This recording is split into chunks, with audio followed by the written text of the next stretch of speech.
Hello hi friends, అందరు ఎట్లూరు బాగున్నారా? మేమైతే చాలా బాగున్నాం. అండ్ ఈ వీడియో అయితే మా చిన్నోడికి గోపికమ్మలాగా రెడీ చేశాను. సో ఎంతమందికి నచ్చిండో కమెంట్ చేయండి. అండ్ చాలా అంటే చాలా లేట్గా అప్లోడ్ చేస్తున్నాను కదా, అందరికీ బిలేటెడ్గా శ్రీకృష్ణ జన్మాష్టమి శుభాకాంక్షలు.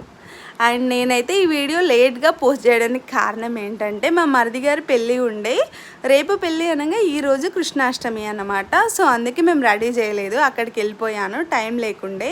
ఇక వచ్చిన తర్వాత అంటే ముందు అప్పుడే ప్రిపేర్ చేసి ఆ రోజు చేస్తాను అని మా ఫ్రెండ్ వాళ్ళ ఇంటికి వెళ్ళి లంగా బ్లౌజ్ తీసుకొని వచ్చిన, బట్ కుదరలేదు.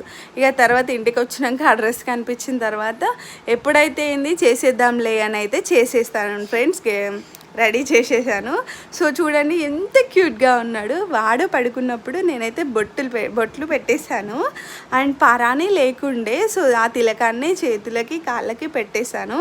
అండ్ ఎంత క్యూట్గా రెడీ అయ్యాడు. వాడే మేకప్ వేసుకున్నాడు. మా చిన్ని కిట్టయ్య గోపికమ్మ లెక్క చూసేసరికి నాకైతే చాలా అంటే చాలా హ్యాపీగా ఫీల్ అయ్యాను.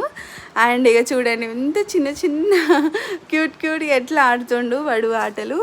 నాకైతే చాలా అంటే చాలా బాగా నచ్చింది ఫ్రెండ్స్. మీకు కూడా నచ్చితే మా చిన్ని గోపికమ్మకి ఒక లైక్ చేయండి, అండ్ కమెంట్ చేయండి, షేర్ చేయండి, అండ్ సబ్స్క్రైబ్ కూడా చేసుకోండి. బట్ అబ్బా ఎంతసేపు రెడీ చేసినా కానీ ఏం టైం ఏర్పలే. రెడీ చేసిన తర్వాత పిక్స్ కోసం ఎంత తనలాడినో అస్సలు అంటే అస్సలు కోఆపరేట్ చేయలేడు. ఓ టార్చర్ చూపెట్టిండు. అండ్ మీరే చూడండి నా కష్టం. Okay friends, bye.